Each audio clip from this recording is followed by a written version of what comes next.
ఆ చల్లని సముద్ర గర్భం దాచిన బడబానలమెంతో, ఆ చల్లని సముద్ర గర్భం దాచిన బడబానలమెంతో, ఆ నల్లని ఆకాశంలో కానరాని భాస్కరులెందరో, ఆ చల్లని సముద్ర గర్భం దాచిన బడబానలమెంతో.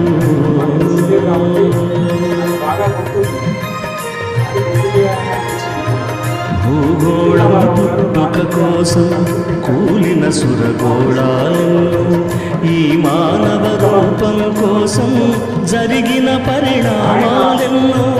భూగోళం పుట్టుక కోసం కూలిన సురగోళాలెన్నో, ఈ మానవ రూపం కోసం జరిగిన పరిణామాలెన్నో. ఒక రాజును గెలిపి